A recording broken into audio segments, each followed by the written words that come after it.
They camped that night on the foreplain at the foot of a talus slope, and the murder that had been reckoned upon took place. The white man Jackson had been drunk in Janos, and he had ridden red-eyed and sullen for 2 days through the mountains. He now sat disheveled by fire with his boots off, drinking aguardiente from a flask, circumscribed about by his companions and by the cries of wolves and providence of night. He was sitting so when the black approached the fire and threw down his apichamore and sat upon it and fell to stoking his pipe. There were 2 fires in this camp, and no rules real or tacit as to who should use them. But one, the white man looked to the other fire. He saw that the Delawares and John McGill and the new men in the company had taken their supper there, and with a gesture and a slurred oath, warned, "The black await our, here beyond men's judgments, all." Covenants were brittle. The black looked up from his peephole.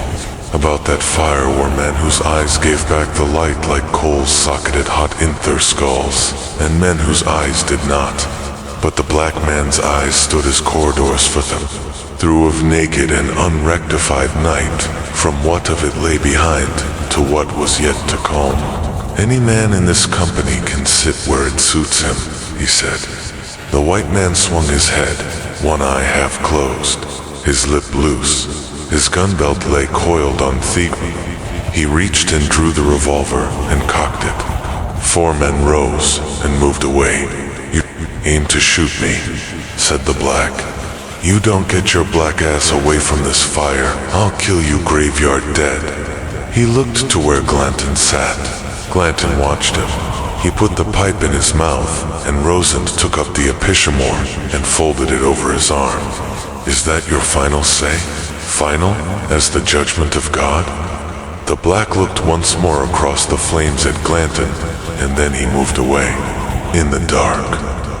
The white man uncocked the revolver and placed it on the ground before him. 2 of the others came back to the fire and stood uneasily. Jackson sat with his legs crossed. One hand lay in his lap, and the other was outstretched on his knee, holding a slender black cigarillo. The nearest man to him was Tobin, and when the black stepped out of the darkness, bearing Theboac knife in both hands, like some instrument of ceremony, Tobin started to rise. The white man looked up drunkenly, and the black stepped forward, and with a single stroke swapped off his shed. 2 thick ropes of dark blood, and 2 slender, rose like snakes from the stump of his neck, and darted hissing into the fire. The head rolled to the left and came to rest at the ex-priest's feet where it lay, with eyes aghast. Tobin jerked his foot away and rose and stepped back. The fire steamed and blackened, and a gray cloud of smoke rose in the columnar arches of blood slowly until just the neck bubbled gently, like a stew, and then that too was stilled. He was sadist before save headless, drenched in blood, the cigarillo still between his fingers, leaning toward the dark and smoking grotto in the flames where his life had gone. Glanton rose. The men moved away. No one spoke. When they set out, in the dawn the headless man was sitting like a murdered anchorite, discalced in ashes and sark. Someone had taken his gun, but the boots stood where he'd put them. The company rode on. They had not gone 4 tone hour upon that plain before they were ridden upon by the Apaches. They were crossing the western edge of the playa when Glanton halted. He turned and placed one hand on the wooden cantle and looked toward the sun where it sat new, risen above the bald and fly-specked mountains to the east. The floor of the playa lay smooth and unbroken by any track, and the mountains in their blue islands stood footless in the void like floating temples. Toadvine and the kids sat their horses and gazed upon that desolation with the others. Out on the playa, a cold sea broke, and water gone these 1,000 years lay, riffled silver in the morning wind. "Sounds like a pack of hounds," said Toadvine. It sounds like geese to me. Suddenly Bathcat and one of the Delawares turned their horses and quartered them and called out sound. The company turned and milled and began to line out down the lake bed toward the thin linear scrub that marked the shore. Men were leaping from their horses and hobbling them instantly with loops of rope ready-made. By the time the animals were secured and they had thrown themselves on the ground under the creosote bushes with their weapons ready, the riders were beginning to appear far out on the lake bed, a thin frieze of mounted archers that trembled and veered in the rising heat. They crossed before the sun and vanished one by one and reappeared and they were black in the sun, and they rode out of that vanished sea like burnt phantoms with the legs of the animals kicking up the spume that was not real, and they were lost in the sun and lost in the lake, and they shimmered and slurred together and separated again, and they by planes and lurid avatars and began to coalesce, and there began to appear above them in the dawn-broached sky a hellish likeness of their ranks, riding huge and inverted, and Theodorus's legs incredibly elongate, trampling down the high thin cirrus, and the howling anti-warriors spend from their mounts immense and chimeric, and the high wild cries carrying that flat and barren pan like the cries of souls broke through some misweave in the weft of things into through world below. They'll swing to their right, called Glanton, and as he spoke they did so, favoring their bow.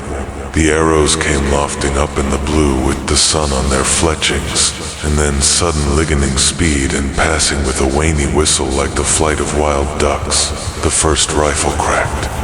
The kid was lying on his belly holding the big walker, revolver in both hands, and letting off these shots slowly and with care as if he'd done it all before in a dream.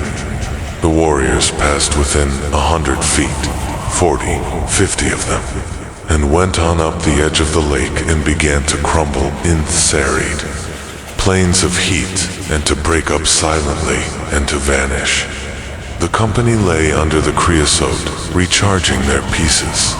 One of the ponies was lying indecent, breathing steadily, and others stood that bore arrows with a curious patience.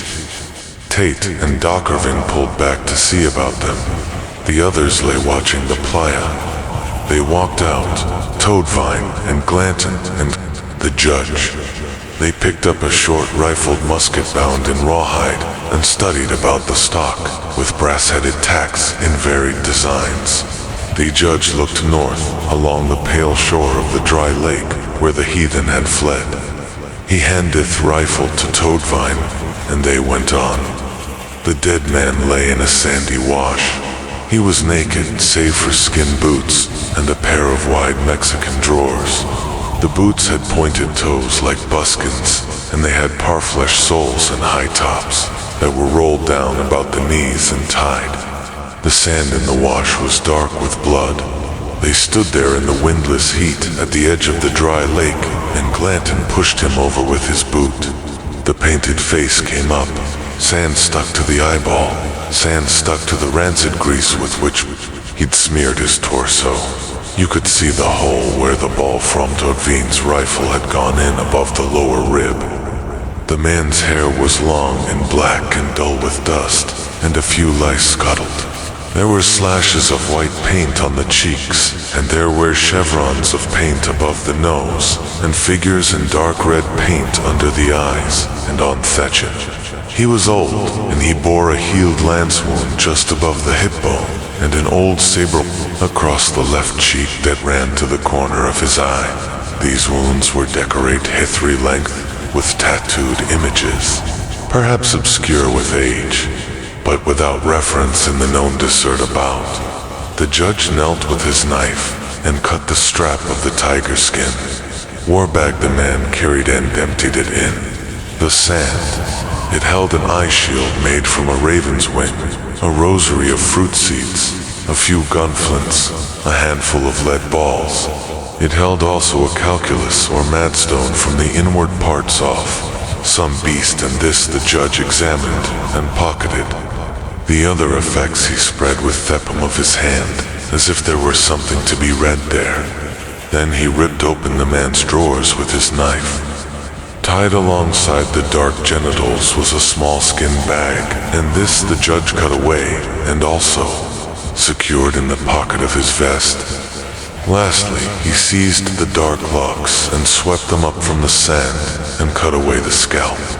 Then they rose and returned, leaving him to scrutinize with his drying eyes the calamitous advance of the sun. They rode all day upon a pale gushtine, sparsely grown with saltbush and pancras. In Thavening, they entrained upon a hollow ground that rang so roundly under the horses' hooves that they stepped and sidled and rolled their eyes like circus animals. And at night, as they lay in that ground, each heard, all heard, the dull boom of rock falling somewhere far below them in darkness inside the world. Thank you so much for watching.